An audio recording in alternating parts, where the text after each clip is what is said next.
top-secret operation which took 4 months to prepare. It's a massive undertaking. The International Customs Office is going to block 6 African ports. Over the course of 5 days, all containers are to be scrupulously monitored. Codename Operation Stranglehold. It's an operation led by the International Customs Office and involves officers from 174 different countries. Frenchman Christophe Zimmermann is in charge in Dakar in Senegal. Open that up for me. Everything out. Max, open each carton, each. Okay. In Dakar, more than 1 million containers are discharged every year. It's a point of exit for all exports leaving West Africa. The job for these customs officers today is to find a virus which is ravaging the entire planet. An economic virus, counterfeit goods. There are the usual luxury products, belts, bags, shirts bearing the logos of the big brands. But they find something far more disturbing. Counterfeit mayonnaise.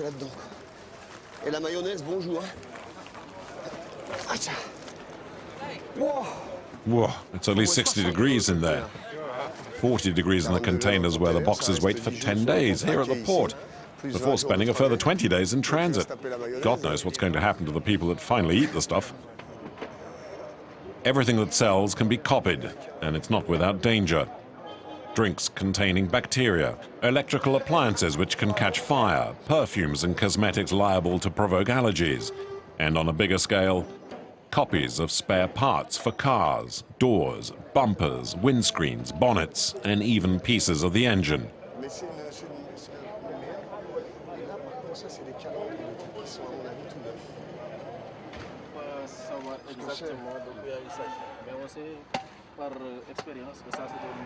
Christophe Zimmermann has been working for the Customs Service for 30 years. But over the last few years, this phenomenon has really begun to worry him. Fake goods can kill or cause injuries. You see, these are medicines. It's supposed to clear a blocked nose. We're finding more medicines and perfumes and watches. The same for foodstuffs.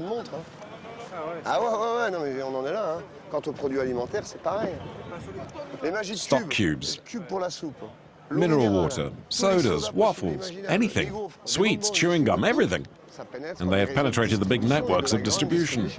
Even in Europe?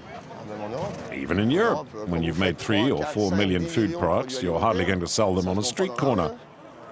And that's the problem. Until we can secure all of that, we've got a problem.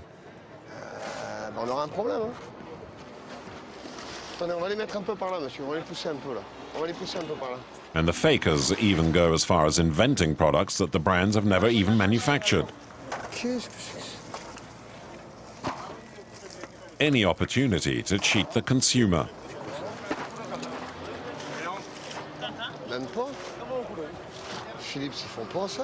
Even electrical products, visibly suspect. The strip light is not up to standard. It's crap. He doesn't mince his words. Christophe is part of a new breed of customs officers. No suits. They're stationed all around the world. And their job is to infiltrate the networks of counterfeit products using fake IDs. They are American and French, the new mercenaries in the fight against counterfeit goods.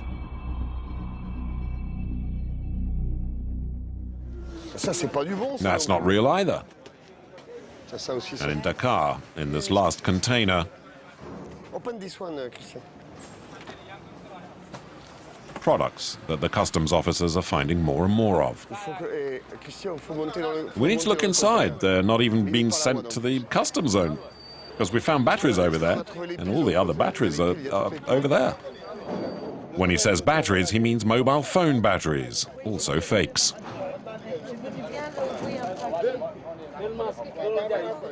These are 100% fake, low-quality copies. But they've got the stickers. And the markers used to guarantee the legitimacy of the product. Even those are fakes. That's dangerous because there's no quality.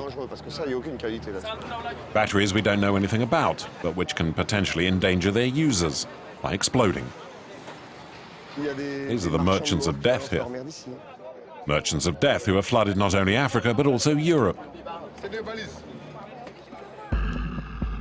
To track down the source of the counterfeit batteries, we must go to the other end of the world, to Asia, to Hong Kong.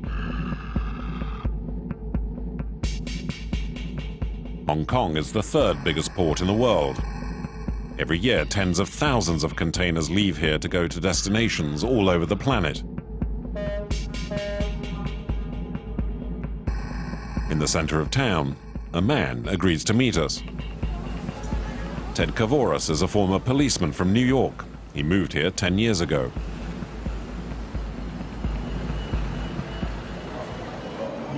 You know, Hong Kong is a very important place for trade. They have a tradition of it, and it's a very open, free, liberal market. So there's a lot of people who come here to do business. Most of it's legit, some of it's illicit. Ted's job in Asia is to track down counterfeiters for the big brands. He has 30 investigators under his command. It's the first time he has allowed a camera inside his offices. Welcome to our office at Panoramic. Please forgive the mess, but we're always here working on technical equipment, and it's a very sensitive office. Microphones, hidden cameras, the ideal devices to infiltrate the networks. On the wall, 30 photos of Ted. For every inquiry, for his own safety, he changes his disguise. Can you gather some the local staff and come in? Listen, guys, sit down, have a seat. We had some clients who want us to look into the death related to counterfeit mobile phone batteries. So we need to task the research team in China to identify some of the factories. Okay? Yeah. What we're looking for factories that have a fairly substantial manufacturing capacity. So I don't want small factories. Factories with a capacity of less than 10,000 pieces a week or a day, not so interesting for us. We want the big manufacturers. I think we start right away. This is quite urgent. Some people were injured. Ted and his investigators, therefore, will infiltrate the networks of counterfeit batteries. A risky mission involving well-organized networks. The investigations start 1 hour's train ride from Hong Kong in continental China, in Shenzhen.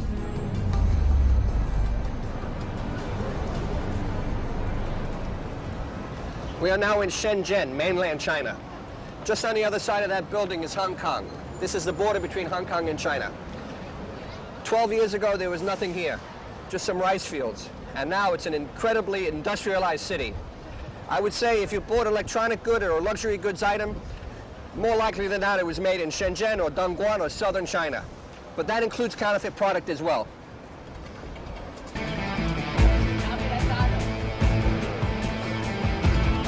Skyscrapers as far as the eye can see, and a consumer society. A metropolis of 15 million inhabitants. Shenzhen is a symbol of modern China.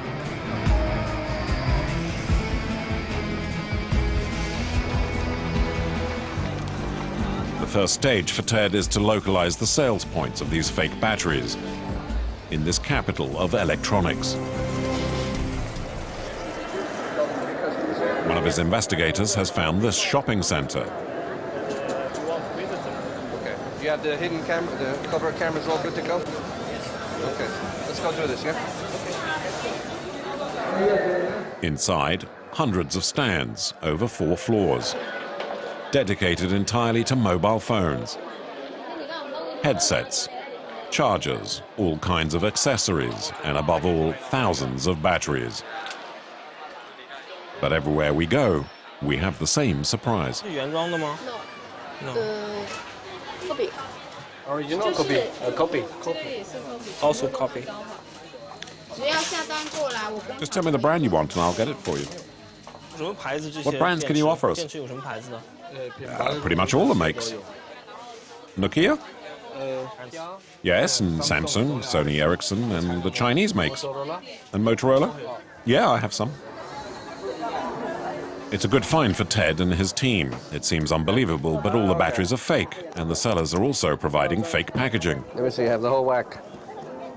So here we're at just a very small shop. There are thousands of them, and they service the overseas customers.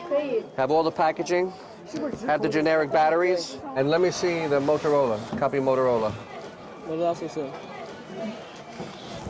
How much for this? 多少钱？13 13 Here's a finished product ready for shipment. 13 renminbi. If I'm paying 10 cents for a battery and selling it in your country for 20, 30 euro, it's not worth anything. And what about the design of the battery? Does it look like the genuine? It looks like the genuine, but I'm sure the ampage and the lifetime are much, much less, and I really worry about the safety because nobody has any oversight over this product. And many people come from many other countries and come shop here for this. Okay, what Maya? Okay, 再来。 And 2 aisles further on, and it's even more blatant. To get the price down even further, you can buy plain batteries on one side and the labels for the brands on the other. The young woman who receives us can provide sheets of labels for all the big phone brands, and the labels stipulate that the batteries are made in Hungary.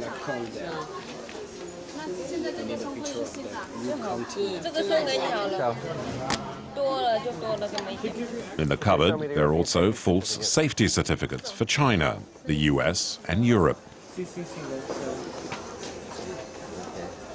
So, what am I jig about? And the icing on the cake? These holograms, created by the brands to fight against the forgeries, are themselves fake. How many we need? Like candy in the candy shop. For 2.5 euro, I now have enough labels to make 200 counterfeit batteries. I also have some stickers to make European safety certification. Excuse me, cargo service. Suddenly, 2 young women approach us. If you want to deliver goods, To where? To where? to where? Yeah. Anything. Everywhere? Everywhere? Yes, by air. Oh, to ship. Yeah, by ship or by air. Okay. And what about battery? No problem for battery?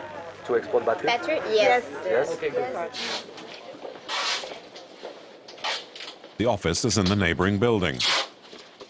We trip over the packages in the corridor. We pass ourselves off as big importers. And soon, thinking she's about to snap up a new customer, the employee lets us in on some secrets. What goods can you ship? Anything. Yeah. Okay. But if you have the battery cell phone, we won't declare. How are you going to send? I mean, FedEx? No, by air. Yeah. By air, like Air France. Air France. What I want is to ship 1,000 or 2,000 counterfeit batteries. No problem. No problem. No problem, because How many pieces? 1,000 or 2,000 counterfeit. quantity. Small quantity? Yeah. But I have to try first. Is there any trouble with the customs in China? No. I mean, what happens if the customs in Hong Kong find it?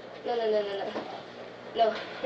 You should not worry about that in China, okay? This is not. Could you explain them in No, Chinese? this is not via China custom. Yeah. We send it directly to Hong From Kong. Hong Kong. From Hong Kong. Yeah. But there are some customs in Hong Kong. No No? problem. Trust us. If you have the ability in France, so no problem. No. See, Don't worry about this is go to France. Yeah. No problem. So are all of the fake batteries which can get into Europe dangerous? These fake batteries, are they really dangerous compared to the originals? We took these batteries, bought in China, back to France. We head to the suburbs of Paris, where Veritas has agreed to test our copies. The results will surpass all of our expectations. We'll do an X-ray test with the original and then the fake, so we can look inside without destroying them.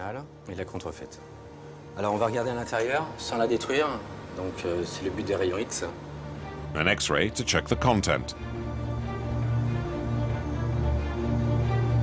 And though these batteries look similar, they are in fact quite different. Donc et voilà les résultats, l'original, la contrefaite. These are the differences, in fact. Par rapport à l'original.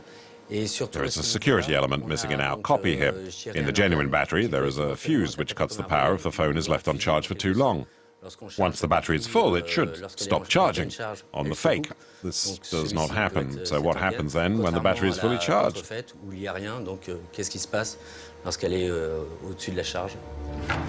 There is a security element missing in our copy. It goes down to the basement for further analysis in a safe place. Now we're going down to the bunkers. It's a special area, a big block of concrete, where we test all the products that might explode.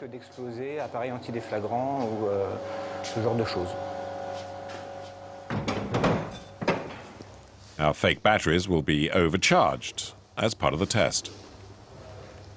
3, 2, 1. For most of our copies, everything is fine. There is a security measure which cuts the charge automatically, like on the original. But there are also less good quality fakes. After 45 minutes, one of them suddenly deforms.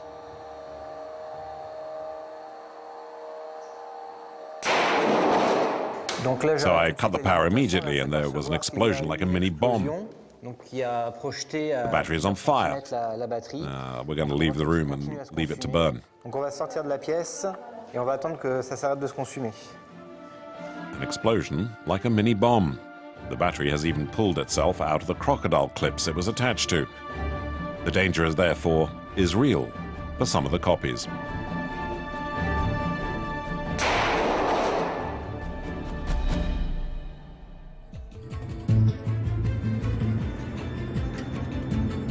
Back in China, Ted Kavoris's inquiry is making some headway. He has clearly identified the sellers and the exporters, but the important thing is to find the factories to stop the production.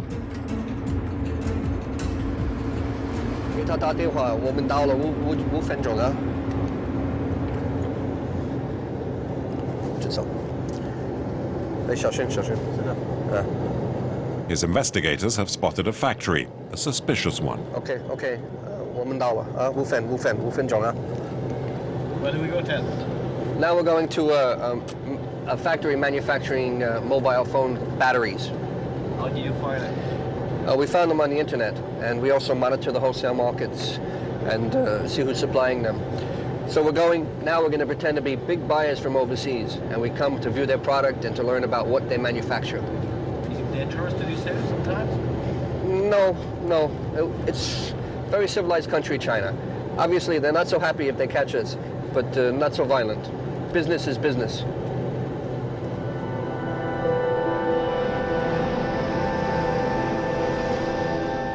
Foreign companies have outsourced production of microwaves, computers, and other technologies here. And here are the workers behind the growth of China. They're generally migrant workers, usually from the countryside, looking for a better life. On average, they earn 150 euros a month, much more than in the fields. Their life is this company. They work together, eat together, and sleep together in the dormitories. But hidden amongst the factories, there are also those producing counterfeit goods. We have a meeting in one such factory, set up by Ted's investigators. The camera is very discreet. Hey, how are you? I'm George. George, I'm the boss. Welcome to. Thank you. To impress us, the director proudly shows us her new machines. This is exactly same as the original one. The original processing like this. Yeah. Exactly. Just Faster. yeah. But on the other side of the wall, there is a workshop from another era. 50 people assembling piece by piece counterfeit batteries.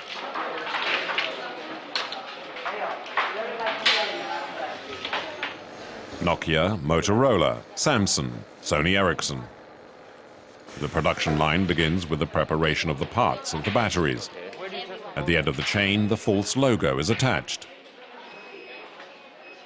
These are rarely seen images, the division of illegal labor. There are many young people amongst the employees, teenagers, impossible to say if they are less than 16 years old, the legal age to work in China. And there's no time to chat. This is the battery? No English. No English, no Chinese. Sorry. Let's go office then. Thank you. We say we will call back the director to place a large order. It's a dilapidated factory with only an average capacity for production. But the business is flourishing so much that some counterfeiters have gone even further. Such as this company, with its grand entrance. The receptionist greets us. Smart new offices and a tea ceremony to welcome the client. The director of exports receives us. 120 people work underneath him. We have many models because all the brand name of the mobile phone, for example, Nokia, Motorola, Samsung, and LG, and... You sell original? Original? No. We cannot sell original, but we can make a high copy of you original. sell only copy? Yeah, it can do. In fact, the man proposes many different qualities of battery, and he isn't very reassuring about the cheaper ones.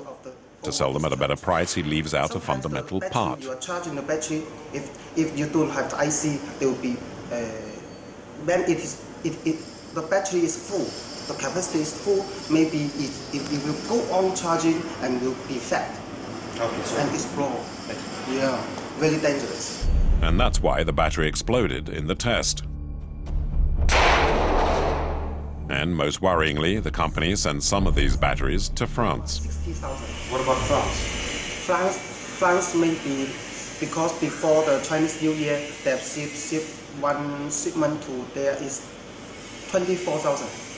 Before Chinese New Year? Yeah, before you sent 24,000 batteries to France? Yeah. All high copy? It's an impressive amount, and things are going well for the company. They've just invested in this new production line. A 300 square meter room solely dedicated to making counterfeit batteries. Ted's clients are right to be worried.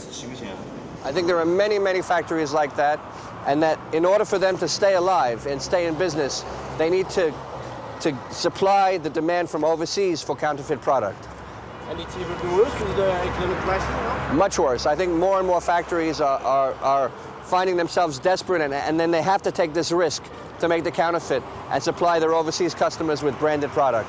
What do the Chinese authorities do against counterfeit? Well, the Chinese authorities are fairly diligent about it. It's just that there's such a great demand from all over the world for these products. So many foreign customers come here and demand counterfeit product for their home market that the Chinese authorities have difficulty keeping up with it. China, however, is the only country in the world which controls goods leaving the country. Ted will decide whether or not to continue with the inquiry, to take it to court in China. Back in Hong Kong, Daniel Plain knows all about the problem of counterfeit batteries. But for many years he was Mr. Anti-Counterfeit for Nokia, the #1 producer of phones in the world. And Plain is going to do a demonstration which sends shivers down the spine. He's going to show us that even in an official shop, you can't be sure what you're buying. The Nokia one, you can see it's got the hologram on it. Yeah. What about the other manufacturers? What do they have? That's all they come with. Can I see that Motorola one? How can you be sure the batteries are real batteries? Is there any way to be sure? Well, you check yourself. you can't do anything except check yourself, right? Okay. All right, thank you very much. Of course, he also puts a very high price on the product to make sure that the consumer is much more confident, because if the battery was selling for 15 renminbi, which it costs to make the fake, the consumer would suspect that it was a fake. But if it sells for 300, the consumer can be certain, or at least confident, oh, it must be real. They wouldn't charge that much for a fake battery. So this is really in my mind, the worst type of counterfeiting, because not only is it taking money directly out of the brand's pocket by using that authorized dealer tag to sell a fake, it's also fooling the consumer who wants to buy a safe, genuine product and is willing to pay for it, taking advantage of them and unknowingly forcing them to buy a fake product, which could actually be quite dangerous. But it's not just the Americans that are fighting against the counterfeiters. In the heart of Paris's Opera District, with all its department stores, there is this discreet office. A man is about to leave. Suitcase, camera. But Philip van Eekhout is not going on holiday. He's hunting down counterfeiters. See that? That's the other important element. These are fake business cards. Fakes. To fight fakes. It gives us cover to get information and eventually get in contact with people and to infiltrate their networks. Everything is ready to take on the counterfeiters. Van Eekhout is the bloodhound of the French brands.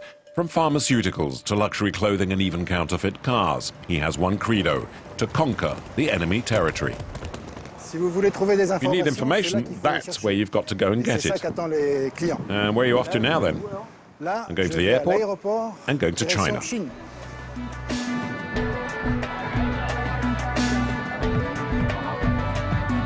Twice a year, Philippe van Eekhout comes to Canton in the south of China to the International Trade Fair, one of the biggest commercial exhibitions in the world.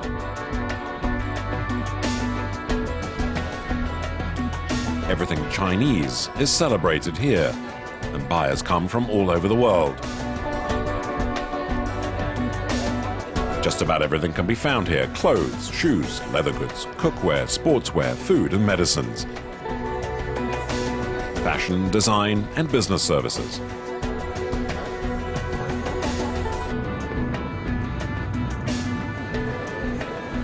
Canton is the biggest exhibition in the world, with over 30,000 exhibitors spreading across a surface as big as 170 football fields. Everything that is made in China is on sale at the fair of Canton, and sometimes the most far-fetched inventions.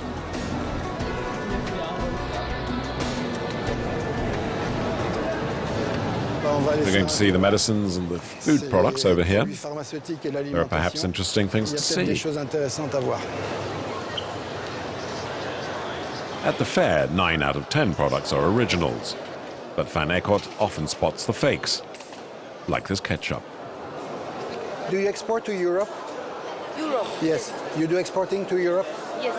Okay. Ressemble étrangement à quelque chose de connu. That looks like something we all know. The packaging and the design. Moi, le packaging, en tout cas, un peu limite, quoi. He carries on, making his way through the aisles. With his fake business cards, Van Eekhout can pass himself off as a buyer like any other. And everything can be faked. You just need to have an eye for it. I always sniff around for a bit, and then if I see anything interesting, I go and take a closer look. Sometimes the merchandise is hidden. There are lots of security guards at events like this, so in order to get away with it and not have their stuff confiscated, they often hide the stuff.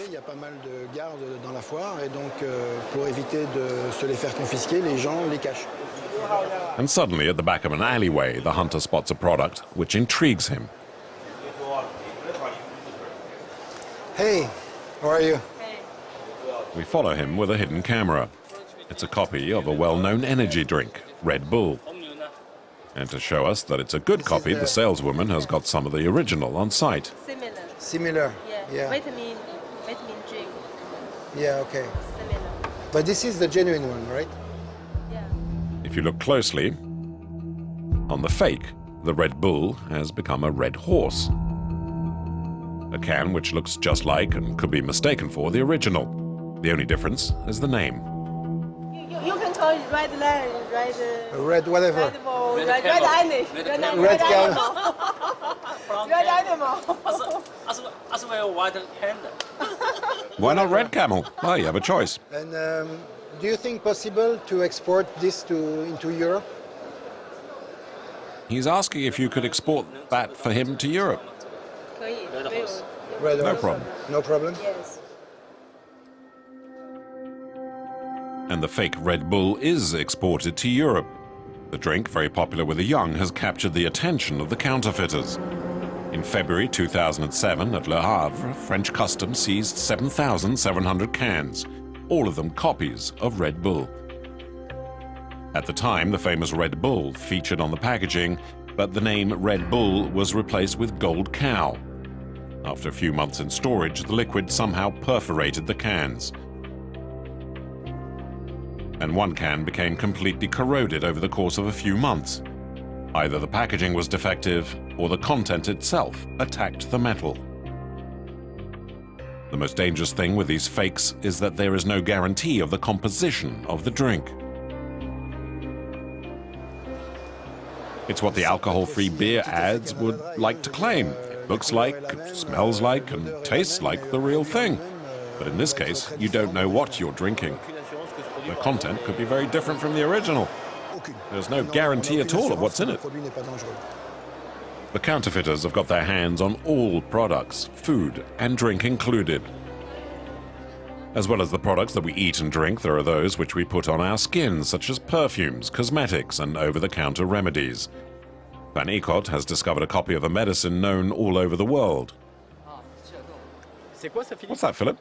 Oh, this is Vicks Vapor Rub. It's a well-known product, isn't it? Oui, ça existe. Oh, yeah, you can find this everywhere. So you manufacture that? Yeah, we are manufacturer. This one too? Yeah, this is we produce. This is. It's an ointment with a camphor and eucalyptus base used for respiratory problems. It's applied directly onto the chest. But the thing is, the man talking to us at the stand has no license to produce it. But he is ready to do anything for new business. This one is made in Mexico. This one. Yeah, Mexico. It was for a Mexican customer, or? Yeah, it's all customer. Maybe all customer is the distributor for this Mexico product, and then he authorized us to manufacture the OEM for them. This one. Okay. Il pourrait nous la faire en français? Could you put it in French? The label in French? You make design. You send us by computer. Then we can make it as your design, same as your design. So we can basically. We put whatever we want on this label, really. What do you think of it? Well, there's a big problem here. Which means, let's save it for later. It was imperative to keep the disguise going, and besides, the salesman might understand French. At his hotel room every evening, Philippe Van Ecot debriefs the day with his local correspondent. I saw something very interesting. This guy, based in Qingdao, is manufacturing this product. Okay? And I would like to have a little bit more information on him, just to see if they are producing that very often or not. The next stage will be, without doubt, to infiltrate the company. It's the investigator's job to infiltrate the company for an unlimited amount of time, and that gives us access to inside information. We can get information about the suppliers, for example, of the primary materials, as well as those companies that do the transporting, and getting other details like the numbers on the containers.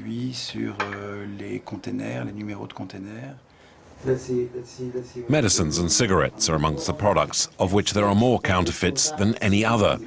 And according to the World Health Organization, 1 of every 10 medicines is fake. One of the countries most affected by fake medicines is Cambodia. Tourists only know about the beauty of the famous temples at Angkor. But behind the postcard scenes, the reality of healthcare in this country sends shivers down the spine. Cambodia was ravaged by civil war and the Khmer Rouge 30 years ago, and the country has struggled to recover.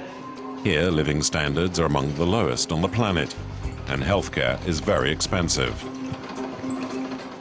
It's a golden opportunity for the counterfeiters, who can sell their fake medicines at a low price. Dr. Bert Rischner is a well-known figure in Cambodia. He's a Swiss pediatrician who has been fighting for almost 20 years at the hospital where he treats children for free. For many of them, it's a question of life and death.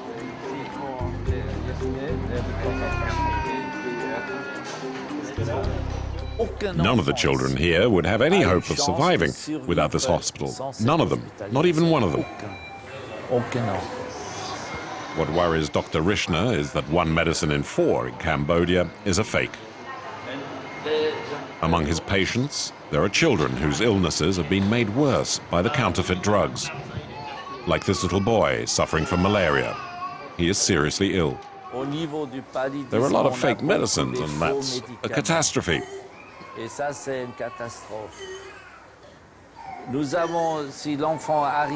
the children arrive with malaria, we can cure them. But this child also has a kidney problem, and that is due to the fake medicines. And we aren't sure if we can solve the problem. We don't know yet, but we'll try. The boy's family bought the medicine from a pharmacy. But here, nothing is guaranteed. The entire medical system is infected with copies. The fakers have managed to integrate the distribution system. Dr. Rischner has created 5 private hospitals all over the country, and their success has been colossal. From dawn, hundreds of mothers form a queue to have their children treated. And the biologist himself receives them. This morning, for example, we'll receive more than 800 children. The children arrive very early, and we're going to let the first 400 of them in. And here you see there is an emergency, so we will take them in straight away, and that's based on the doctor's decision.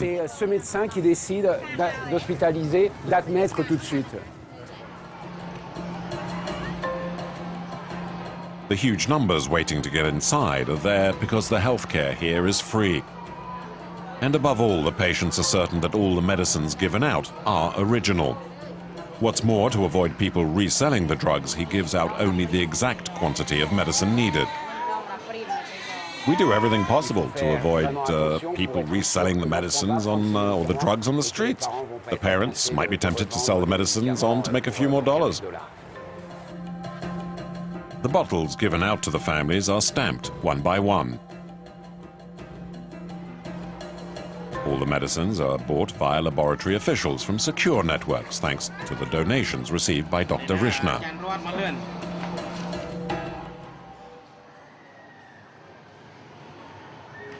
There is some big news today, and the medical team is talking about it. Oh, look, it's him.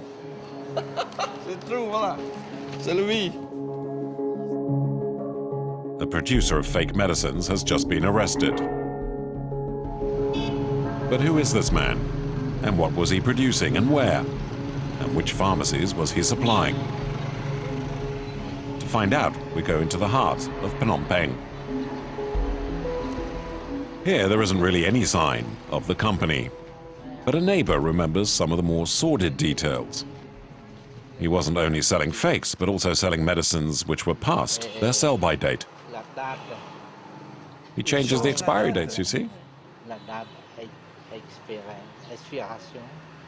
So he sold medicines that were out of date.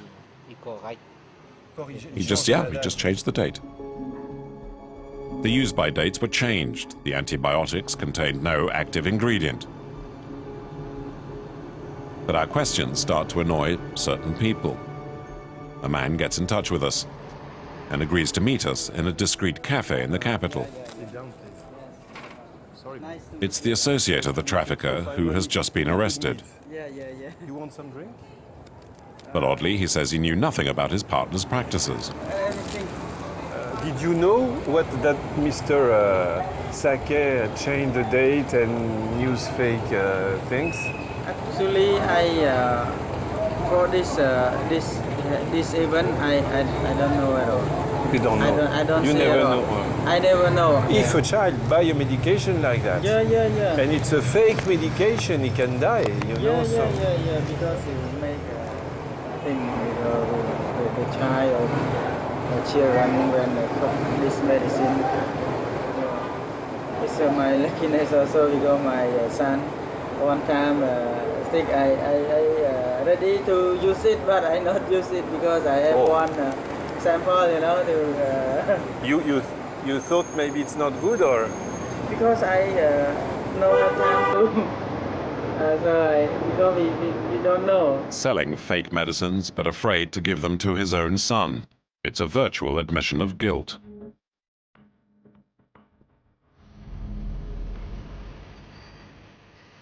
The banks of the Mekong are one of the most badly affected zones for fake medicines.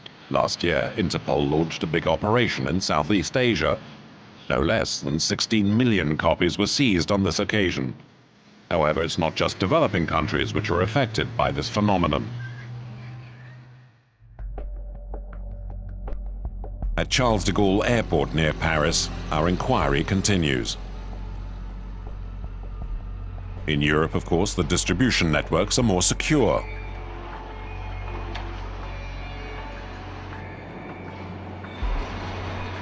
But nevertheless, counterfeit medicines do get into France. And we head to the postal sorting office at customs.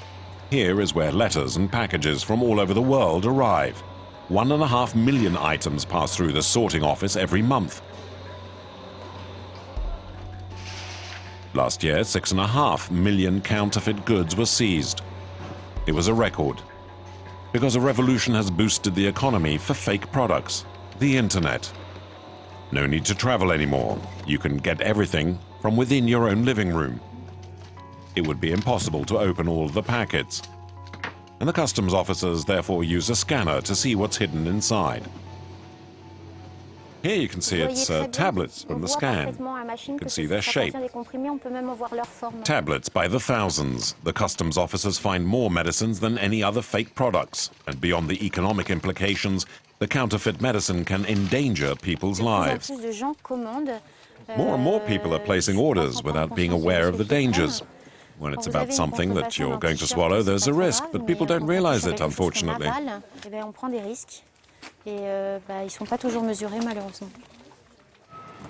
Fake medicine is the most worrying of all counterfeit products. At the airport warehouse, there are cases packed with fake medication. You see all these parcels that we have to check? There are thousands of medicines inside. The type of drugs that the customs intercept the most often are also called comfort medicines, like remedies for erection problems, Viagra or Cialis. So what is in these fake medicines? And are they dangerous for the health?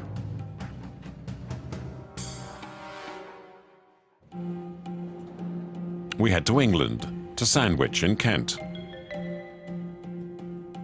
This is where the Pfizer factory is located, a gigantic complex with 4,000 employees. Pfizer is the pharmaceutical group which created Viagra,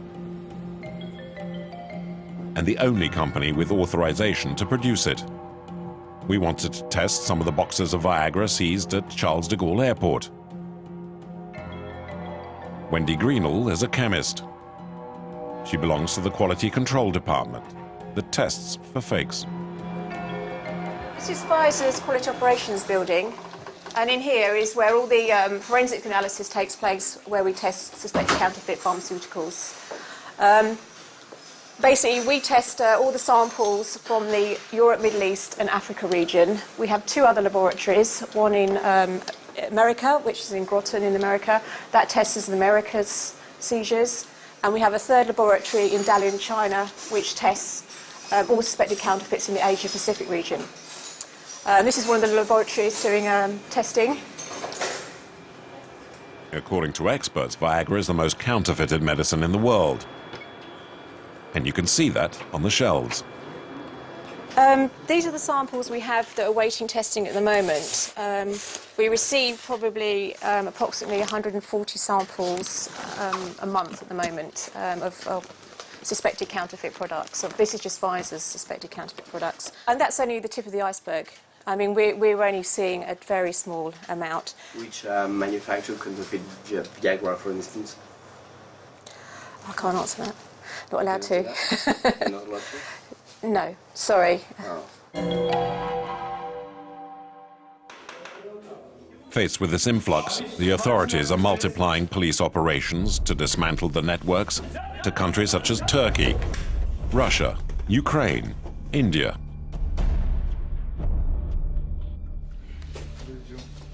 And there are more dangerous drugs than Viagra in the kingdom of the counterfeits. Sleeping tablets, drugs for depression, malaria, as well as antibiotics. They often come from makeshift laboratories, like here in Colombia. There's no hygiene. They're pills drying under the heat of lamps. Copies of medicine destined to flood the entire world and to swindle the sick. With the boxes seized in France, the thing Wendy Greenall does is to take a photo. She must always keep a record for the database. She also inspects the packaging. On the left is our suspected copy. On the right is the original packaging. And our box seems to be from Russia. And as you can see, the layout is correct. Very, very good copy. But the first thing you notice is this is the security feature is not correct. There's no response. Look at the packaging face on, it will appear solid blue. But as you begin to tilt the packaging, you can see the colour change. Now, of course, with the counterfeit pack, this isn't happening. So we can see straight away that this label is a counterfeit. Each tablet is studied meticulously, its size and weight measured, and above all the molecular analysis, the indication of the content. And the verdict is on the screen in a matter of seconds. The authentic Viagra is black, and our tablets seized at Roissy are red. It's not the same formula. They're fakes.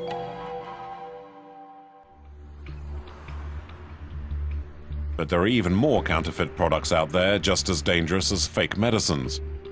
Fakes that our French investigator is interested in. For Van Eekhout, the inquiry finishes in Beijing. There is an industry he really wants to infiltrate. The counterfeit car market. The French press regularly uncovers cases of unscrupulous mechanics who use imitation parts. The number of parts seized has multiplied by 15 in the last few years.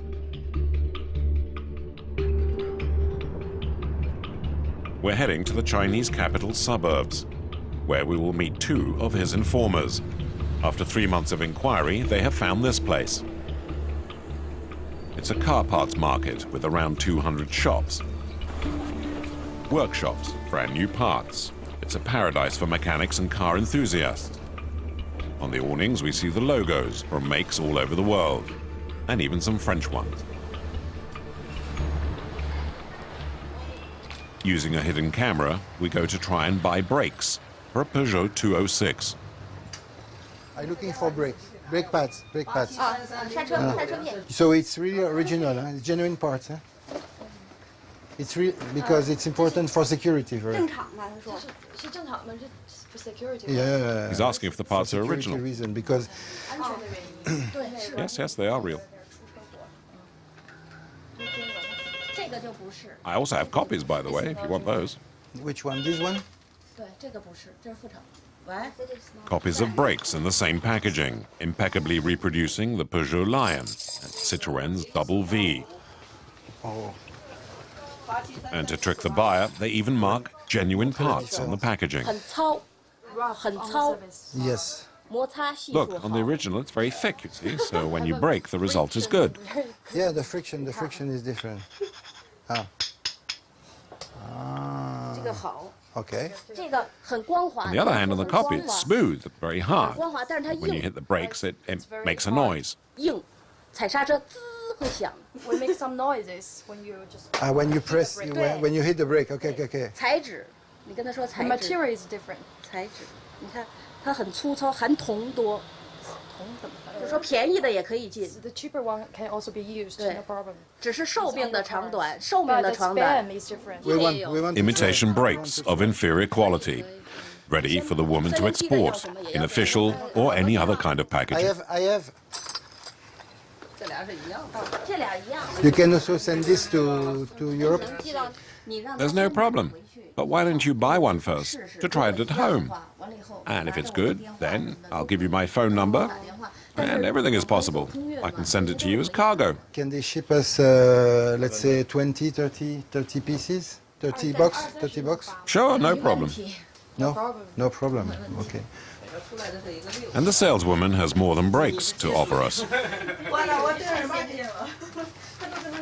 Okay. C'est un filtre à air. It's air filters.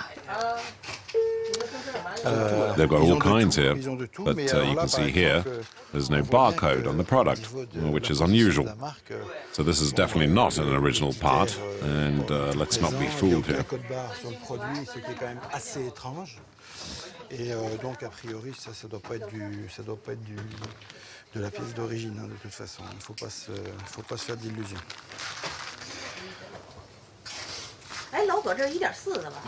That's not genuine. Yes, it is. 这不是，我没跟他说是真的。 He really wants an original filter, does he? 他想要真的，就是你们好一点。 You have? 有。 Listen, sir, here at this market, there are very few original air and oil filters. It's not worth it. It's not an important part of our business. We only have copies. The 4 brakes are sold for €7, 1/12 of the price in France. Certainly fake parts are on sale here, and even allegedly genuine parts are a cause for alarm. And counterfeit goods could have dramatic consequences. Du côté de Shanghai, on a eu des saisies On the coast of Shanghai, we seized brake pads like those we just brought here. But instead of using metal, they used dried grass. So you can well imagine that it would be impossible to brake using this type of brake pad.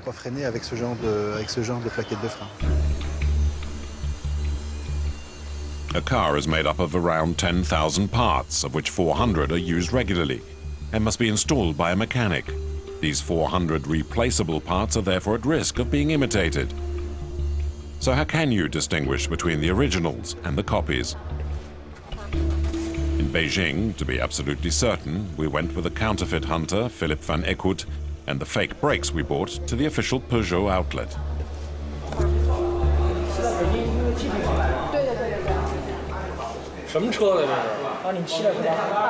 Which car is this for? The 206? Yeah. Okay, I'll go and see if we have any in the shop. The warehouse to pick up a genuine one. I'd like to know if these are originals. 他想知道这是真的还是假的。 You know, even if they are fakes, you can still use them. There won't be any problem.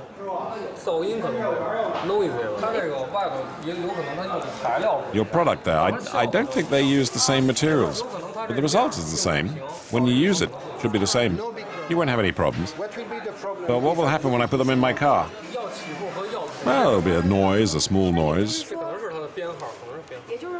But when you look at them that way, can you tell us which is the real and which is the fake? Are they really the same to you? Even at Peugeot Beijing, they are incapable of distinguishing between an original part and a fake.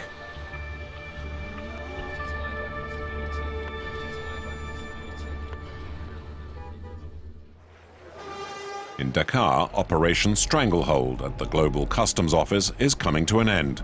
The last containers are being opened. We can't get it all out, there's just too much.